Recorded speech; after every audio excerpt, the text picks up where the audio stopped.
Bonjour à tous. Revenus indécents, utilisation du glyphosate, crise du beurre. Le monde agricole est au cœur de l'actualité. Quel état des lieux peut-on faire en centre-Val de Loire? L'agriculture doit-elle être réformée en profondeur? On fait le point tout de suite avec nos invités depuis la ferme de la Foucaudière à Nouzilly, en Indre-et-Loire. Avec vous, Fabien Moussu, vous êtes éleveur et producteur laitier et c'est vous qui nous accueillez aujourd'hui. Merci. Bonjour, enchanté de vous accueillir. Merci à vous. Régis Bonin, vous êtes président de la SAFER de l'Indre, Société d'aménagement foncier et d'établissement rural. Et Michel Bonjour. Lepape, vous êtes président de la coordination rurale en Indre-et-Loire. Bonjour à tous. Et on commence tout de suite avec ce chiffre impressionnant. Plus d'un tiers des agriculteurs en France gagneraient moins de 350 € par mois. Michel Lepape, comment on fait pour vivre avec 350 € par mois? On fait des choses qui sont complètement interdites. On pioche dans le capital. On fait de l'abus de biens sociaux, ce qui est complètement interdit dans beaucoup de métiers. Et nous, on le tolère parce qu'on ne veut surtout pas rehausser les prix des productions et on ne veut pas aider le milieu agricole. On ne peut pas faire autrement. On ne peut pas faire autrement. Comment peut-on vivre avec 350 € quand on est en plus en pleine campagne, qu'on n'a pas à disposition des transports en commun et tout ce qui va avec? Fabien Moussu, travailler, on le sait pour vous qui êtes éleveur, ce n'est pas un problème, mais encore faut-il savoir pourquoi actuellement. Est-ce que vous pouvez vous dégager un revenu de votre travail? Non, on ne se dégage pas un revenu. Aujourd'hui, on dégage plus une indemnité qu'un revenu.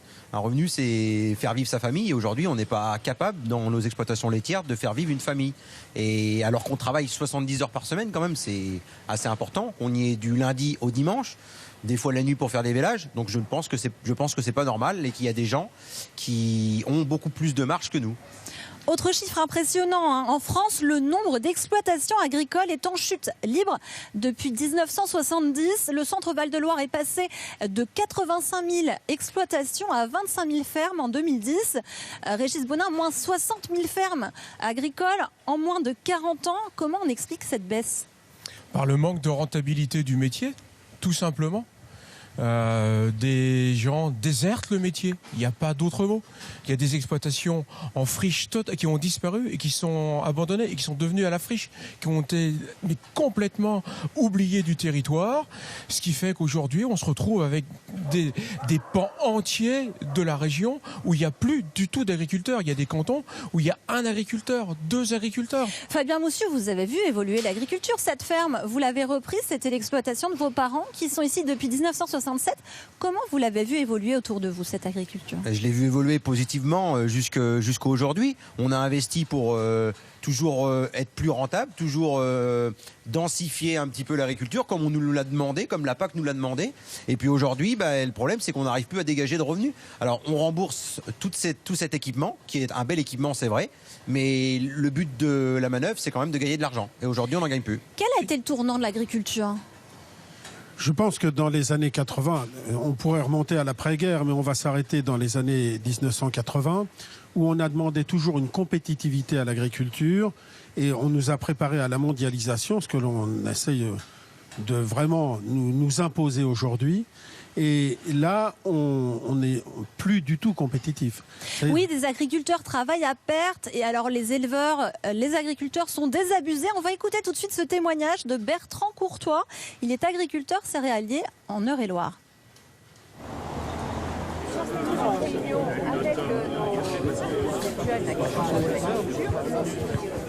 Ils sont obligés de dire ça par rapport médiatiquement, ils sont obligés de dire qu'ils tiennent compte des paysans, mais ils n'en ont rien à faire.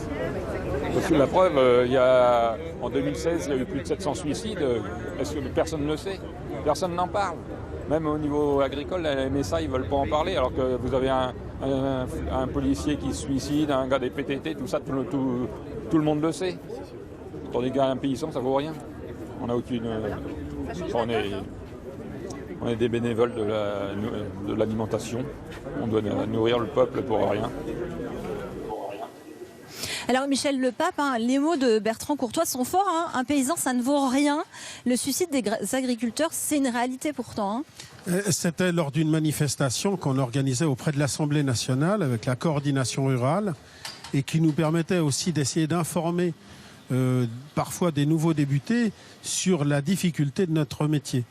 Et souvent, on accuse l'isolement dans le milieu agricole. Il n'y a pas que ça. Il y a surtout au départ de l'isolement un manque de revenus. encore une fois, qui nous permet parfois de ne pas être dans la société et de nous retirer. Et cet isolement conduit des fois à l'extrême, c'est-à-dire le suicide malheureusement. Oui, les agriculteurs s'endettent sur plusieurs dizaines d'années. Ils sont parfois pris à la gorge. Ah mais parfaitement. On est sûrement la seule industrie lourde aujourd'hui à avoir des investissements. Ici, on est dans l'étable de Fabien. C'est un investissement sur 15 ans, 20 ans, 30 ans. Il n'y a plus une profession qui a des durées d'amortissement, d'investissement avec un non-retour sur investissement sur des durées telles. C'est fini. Et donc forcément, dès qu'il y a la moindre faille dans le système, une maladie, une baisse de revenus, une baisse de prix, et ben tout patatrac en l'air. Tout. Oui, on peut dire que vous êtes des bénévoles de l'alimentation. Oui, on est tout à fait des bénévoles. On a des fois l'impression d'être un petit peu les esclaves des industriels, parce qu'on est toujours la variable d'ajustement. Alors nous et les consommateurs, c'est vrai, faut aussi le dire, les consommateurs sont aussi eux pris à partie. Mais nous, on nous appuie toujours dessus, on a toujours le nez un petit peu hors de l'eau, pour qu'on survive. Et puis après, rien de plus. Se dégager un salaire, ça a l'air d'être de l'apocalypse, impossible aux yeux des industriels. Voilà. Nous, on n'a pas le droit de salaire. Quelle valeur vous défendez ? On défend quand même des valeurs importantes, de produire des produits sains, ce que l'on fait actuellement en France et en Europe, de nourrir l'ensemble de la population, d'avoir une confiance avec eux, de renouer avec les consommateurs, de façon à ce qu'ils puissent demain se nourrir correctement avec des produits sains et évidemment pas se rendre malade en se nourrissant simplement. Des agriculteurs indépendants et responsables, c'est ça un petit peu ? Oui, parce que les agriculteurs sont des chefs d'entreprise. C'est-à-dire qu'ils doivent être indépendants si on veut que l'agriculture soit durable. On ne doit pas faire forcément des énormes fermes qui vont être gérées par des grosses coopératives qui nous ont échappé d'ailleurs, souvent qui ont échappé au contrôle du conseil d'administration et des adhérents. Il faut avoir une agriculture et des agricultures différentes, suivant les régions, suivant les possibilités géographiques de se développer. Mais il faut avoir cette agriculture sur l'ensemble du territoire. La question n'est plus aujourd'hui d'être subventionné, mais elle est vraiment d'être rémunéré. Oui, tout à fait, c'est important. Nous, aujourd'hui, des primes, à la limite, on n'en aurait pas. Si on a un produit en face, ça ne nous intéresse pas d'avoir des primes. Moi, ce que j'aimerais, c'est vivre de mon métier, un point, c'est tout. Les primes, aujourd'hui, elles ont plus mauvaise image au niveau des consommateurs, des consommateurs et aussi vis-à-vis des pouvoirs publics que ce que ça nous sert réellement. On vous demande aussi d'être un bon gestionnaire et ce n'est pas toujours facile pour un agriculteur. Pour les aider et leur éviter d'aller droit dans le mur, un centre de comptabilité les conseille, comme on va le découvrir dans ce reportage avec Arnaud Moreau et Grégoire Grichois.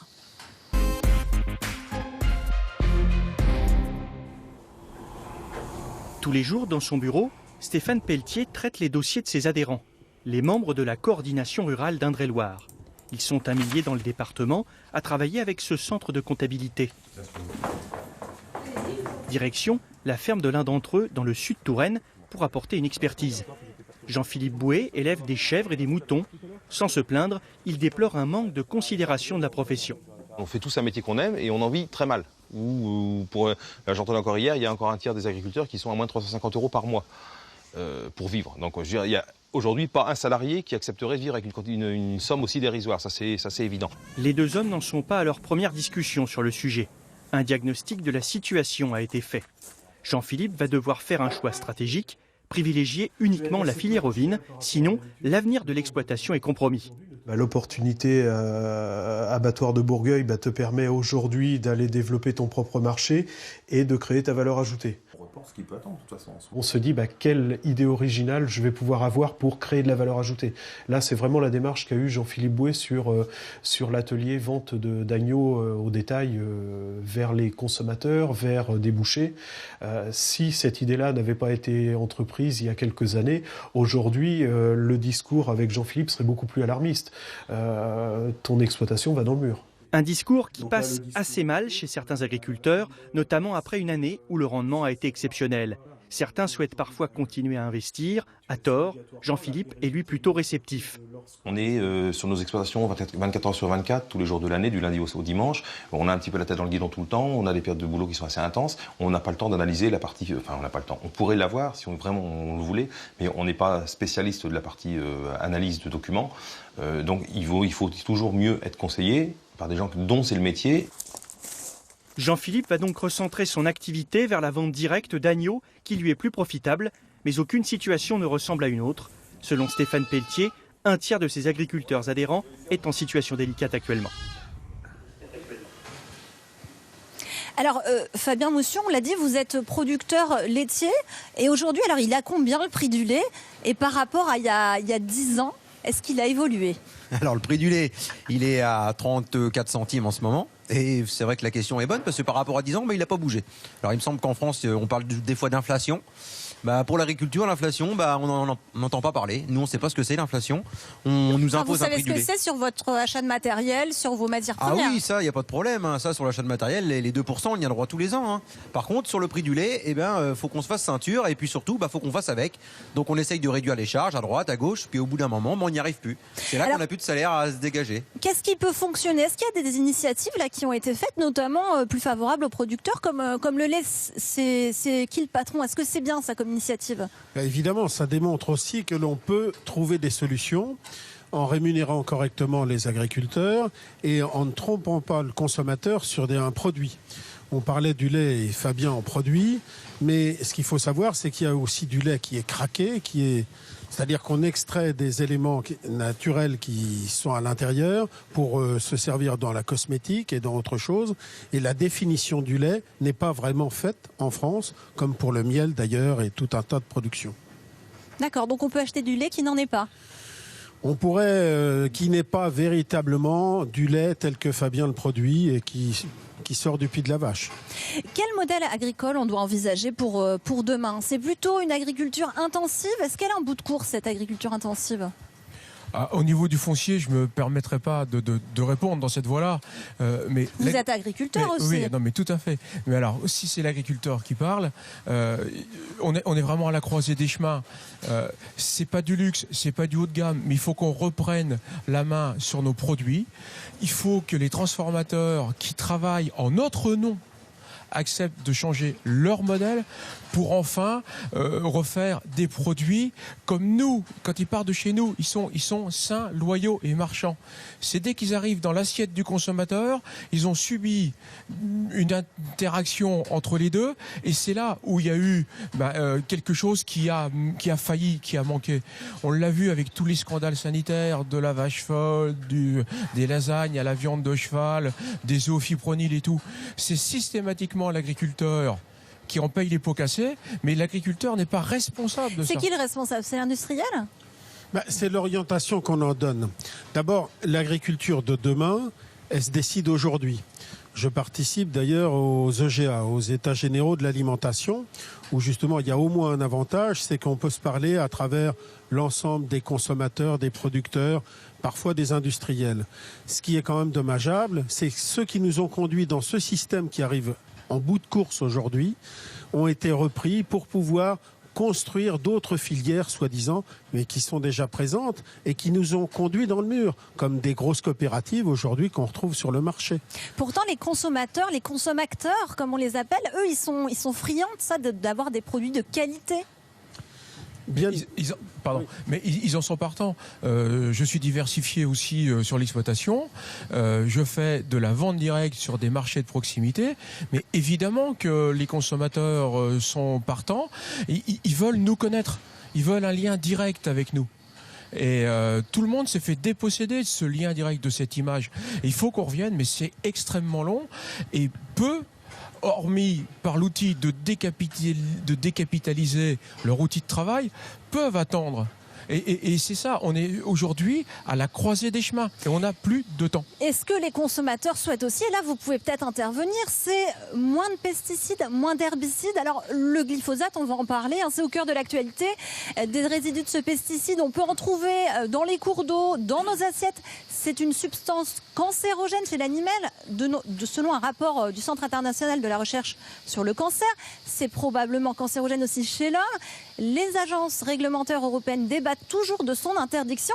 Une interdiction de cet herbicide, est-ce que c'est possible? Est-ce que c'est envisageable? Alors d'abord, si on le retrouve aussi dans l'eau, il y a d'autres acteurs que les agriculteurs. Il y a aussi la SNCF qui, il me semble, devrait employer pas mal d'herbicides.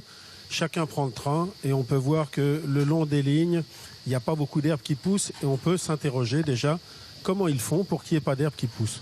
Personnellement, je suis en agriculture biologique depuis 15 ans, mais ce n'est pas le rôle d'un syndicat de légiférer sur une matière active ou pas. C'est le rôle de qui alors? Alors c'est le rôle de l'État, qui a des organismes avec des scientifiques qui déterminent l'homologation d'un produit ou non. Parce qu'il est important d'utiliser, et chaque agriculteur voudrait bien utiliser des produits qui soient en conventionnel, mais en bio évidemment on n'utilise pas du tout ces produits-là, qu'il utilise des produits qui ne sont pas dangereux. Ce n'est pas le but. Le but, c'est d'améliorer sa production en utilisant des produits qui sont homologués par l'État.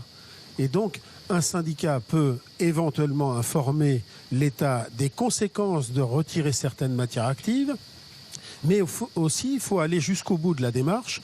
Qu'est-ce que l'on fait des produits agricoles qui sont importés en grande quantité, notamment du soja sud-américain, et qui sont arrosés de glyphosate? C'est quoi la solution? Ce sont les circuits courts, ça peut être la solution?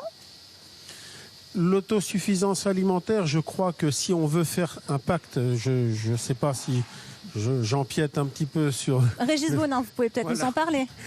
Oui, les circuits courts, comme le bio, ce sont sûrement des opportunités. Mais déjà, il faut remettre les choses dans le bon ordre. On va repartir l'exemple du glyphosate.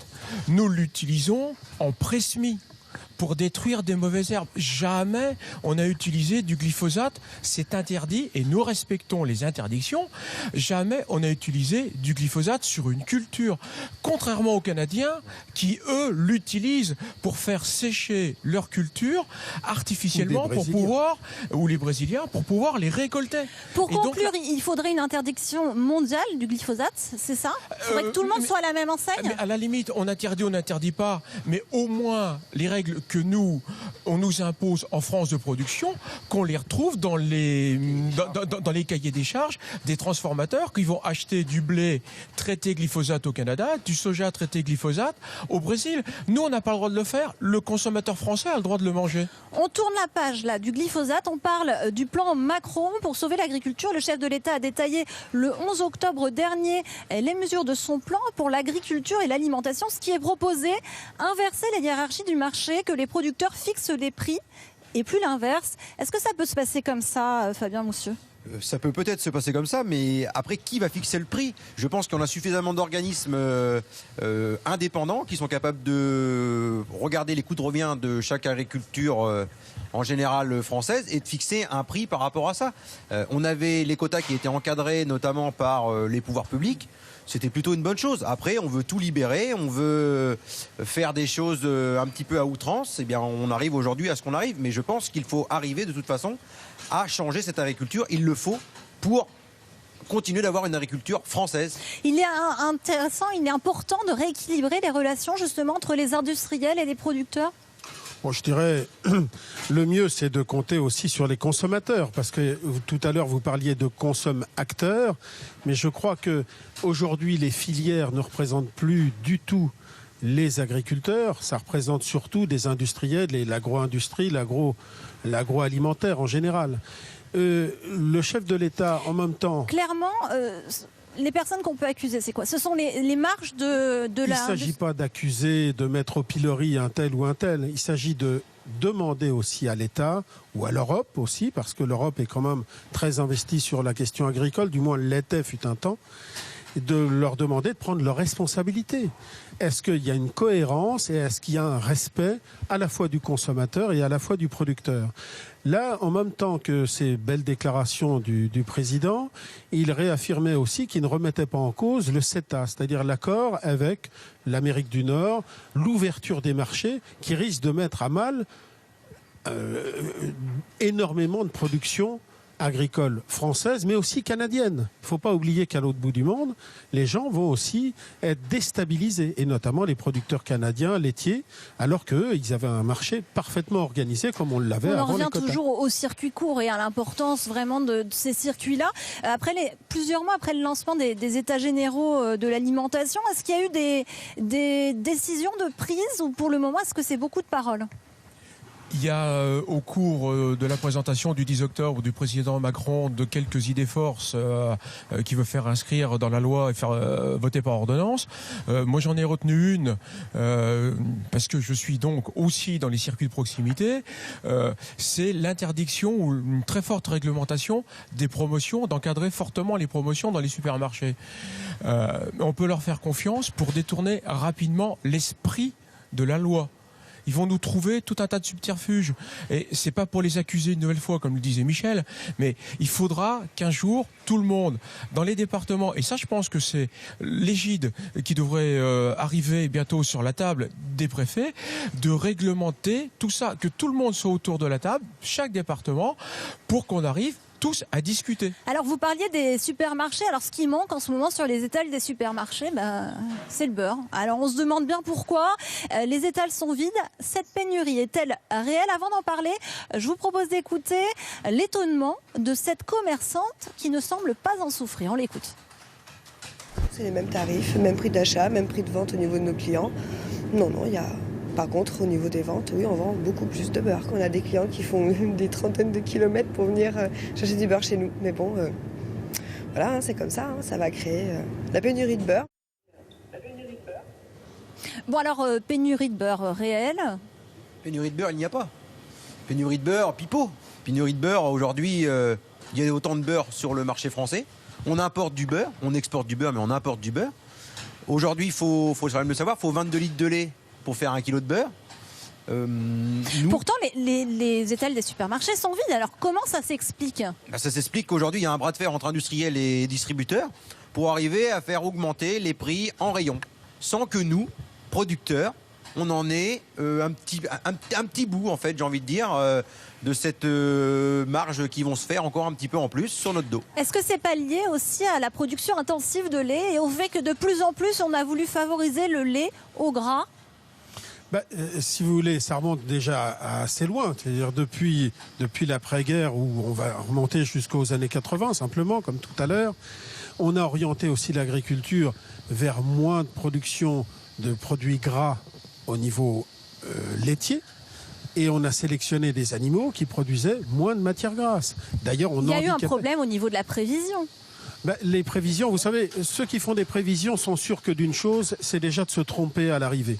Ça devrait servir un petit peu de leçon. Mais pour revenir vraiment à cette production laitière qu'on a orientée, c'est peut-être aussi parce qu'on a plus axé sur l'agroalimentaire que sur la production et le respect de l'animal, qu'on entend depuis peu quand même, on s'en préoccupe, de la nature en général, de l'environnement.